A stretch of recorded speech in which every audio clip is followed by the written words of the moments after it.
Sveiki visi, taigi naujas video, gavau siuntą iš Temu, taigi vėl eilinį kartą kažką įsigijau, o įsigijau tuoj pamatysite ką.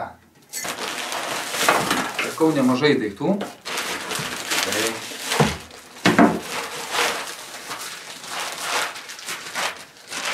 dovanų daugiau nieko nėra, maišą išmetam. Taigi pradėkime nuo tokios smulkmenos, aišku, pagrindė pirkau didesnius dalykus, bet kadangi ranka papuolė, tai tokios buvo alia kaip dviratininko motocininko pirštinės. Kadangi kartais dabar su dviračiu pavažinėjam, tai sakau, visai būtų gal neblogai nusipirkti tokius pirštinaitės kokias, kad minant dviratį biškę, kaip ir kiti sportininkai, tai vat, kaip šiokias tokias. Galėtų čiūčiut, net gal sakyčiau, būti didesnės, bet nieko nepadarysi, jos ten brangiai nekainavo. Dabar ekrane turėtumėt pamatyti kainą, kiek sumokėjau. Kokybė tokia, nepasakyčiau, kad labai stebuklinga, bet ir nepasakyčiau, kad labai jau ten kažkokia prasta. Tiesiog reikia padėvėti, pabandyti jas paeksploatuoti, paminti dviratį su jom ir tada matysim, kaip jos dėvisi, kaip laikosi, nes dabar sunku pasakyti, kiek jos čia gali tarnauti. Aišku, medžiaga ten gal nėra kažkokia labai ten aukščiausio lygio. Tada nusipirkau porą tokių dviračiam gertuvėm laikiklių. Kainavo jie, grubiai tariant, po 1 eurą. Ten vienas, man atrodo, 90 kelis centus, kitas euras, ten ir 7 ar 8 centai. Žodžiu, ką nepamatysit. Tai nusipirkau 2 tokius prisukamus laikiklius. Tik žiūriu, varšiukų komplektai jokių nėra, grinai tik tai pati plasmasė. Tai grubiai tariant po eurą. Vienas toks raudonas su geltona, kitas toksai juodas su žalia. Tai gertuviai įstatyti tokie laikiklėliai. Sakyčiau, visai kokybė baika. Plasmasė tokia jaučias su amortizacija, tokia patvirta. Tai turėtų gal visai neblogai laikyti. Grubiai tariant po eurą. Tai tada, ką turim dar tokio įdomaus. Tai gerai, pradėkime nuo tų daiktų, kuriuos galiu gal patogiau iškart pasižiūrėti. Labai norėjau dar irgi viską man pastoviai išdavo. Ten gal berods 3 eurai kainavo. Tai toks krepšiukas, kapšiukas. Kadangi ne visada viskas piniginėn telpa, o kišenės prisikrovus vaikščiat labai nepatogu, tai pasiėmiau tokį nedidelį krepšiuką. Ten Temu berods 3 eurus kainavo. Ekrane pamatysit tikslesnę kainą. Tai toks kaip portmaniukas. Tai žiūrim. Aišku, kokybė tokia paprasta. Paprasta medžiagėlė tokia, bet aišku, stebuklų ir nereikia norėti. Reikia ne kišenėlė, tokia pakankamai talpi.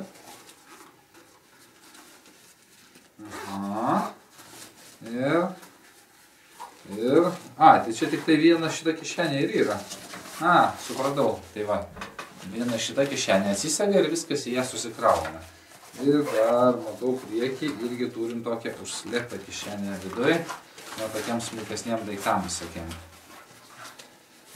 Kaip kainuojantis daiktas apie 3 eurus, tai skaitau, kad ir vertas tos kainos iš tikrųjų. Čia galima jie gal taip užsidest pasireguliavus, galima per krūtinę, galima per viską, tik aišku reikia pasireguliuoti. Čia dabar jinai diržas sutrauktas, tai nes norėjau tokios, kad kitą syklą per priekį vaikštant. Visai neblogai toks. Vasarai tusit, gal ir visai nieko daiktelis toksai susidėjo daiktam. Tai irgi, kaip skaitau, visai neblogas pirkinukas už tam tos kelis eurus. Tai šonan, tada pasiėmiau dar tokį dalyką. Kadangi pagrindė čia buvo daiktai pirkti važinėti su dviračiu, tai dar labai buvo įdomu pabandyti nusipirkti tokius kaip sportinius, kaip dviratininko, žodžiu, tokius, kaip čia pavadinti, marškinėliai. Tai tokie irgi buvo, tiksliai kainą neatsimenu, ekrane dabar turėtumėt pamatyti kainą. Taip pat medžiaga tokia plona, elastinė, viskas. Reiks pabandyti užsidėti ir pažiūrėti, kaip čia atrodysiu.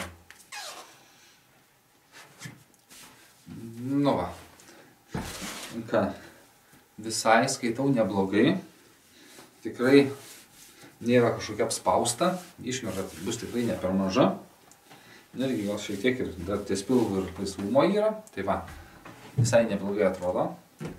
Ir dabar pagrindiniai dalykai, dėl ko dariau visą šitą užsakymą, tai kadangi, kaip ir minėjau, pradėjom kartais nuo karto pavažinėti su dviračiais, tai aišku, neturėjom niekad dviratininko šalmų. Ir kažkaip apsižiūrėjus už 30 eurų pirkinėtų šalmus ten iš senų, ar dar iš kokios parduotuvės, nu, kaip tai yra biškį abydna pradžiai ir kad nors kažkokią apsaugą turėti, tai pasiieškau šalmų iš tų temų. Ir tuos šalmus radau, bijau dabar sumiluoti, berods už 12 eurų. Ekrane, jeigu ką pamatysit kainą. Tai va, tai su nuolaidom su viskuom. Tokius dviratininko šalmukus nusipirkom už 12 eurų ten su centais berods. Instrukcija, supakuota. Aha. Ir turim tokius dviratininko šalmus. Šalmai tokie yra pusiau universalūs, reguliuojami. Dydis tas nuo PM kažkelių iki... Aha, reikia biškai atsileist. Bo. Na ir aišku, čia viską dar susireguliuosim. Taip pat turbūt taip užsidėjau. Panašu. Nu, šalmas yra lengvas. Plasmasė tokia, aišku, nėra labai kažkokia superinė, bet apsauga jau galvai tikrai yra. Tikrai visai neblogai. Tai va, tai tokie šalmukai mums kainavo visai papigiai. Tikrai lengvas. Sakyčiau, pagamintas iš putplasčio netgi. Jo, grinai struktūra viduje, grinai putplastinis, va, iš putplasčio. Tai kokybė, tai aišku, nežinau ant kiek. Kaip sakant, paviršius kažkokia plastikų baltų padengta plieta. Bet kažkoks sustiprinimas, uždažymas yra. Nu, šalmai aš nepasakyčiau už tokią kainą, kad yra labai ten kokybė pagal stiprumą. Nes, nu vis tiek, jeigu iš tokio kaip ir putplasčio pusiau pagaminta, tai aš neskaitau, kad jie bus labai ilgaamžiai, bet aišku, vienkartiniam kažkokiam griuvimui smūgiui, tai tikrai pilnai jie čia atlaikys. Nu tikrai, balta plasmasė, va plieta, viskas, rėmas sustiprintas. Tai kaip sakant, jeigu kažkoks nedidelis smūgis, kurio užtenka paprastai susižalot galvą, tai tikrai apsaugos. O jeigu kažkas super jau duper, tai kitas ir šalmas gali nebepadėti, mano nuomonė. Tai skaitau visai nebloga, pirminė apsauga. Svarbiausia, kad lengva iš tikrųjų. Nes kažkaip buvau nepratęs, tai neįsivaizdavau, kaip bus svoris užsidėjus ant galvos. Tai visai man šitas svoris patinka, nes dar turiu ir motorolerį nusipirkęs, tai kur tas normalus jau šalmas sustiprus su viskuo, tai ten tas šalmas tikrai gerokai sunkesnis yra. Tai va. Nu ką, ir turim analogiškai tokį pat, tik ne baltą, o va tokį. Tai va, kaip minėjau, šalmai kainavo gal ten po 12 eurų su centais kažkas tokio. Tai va.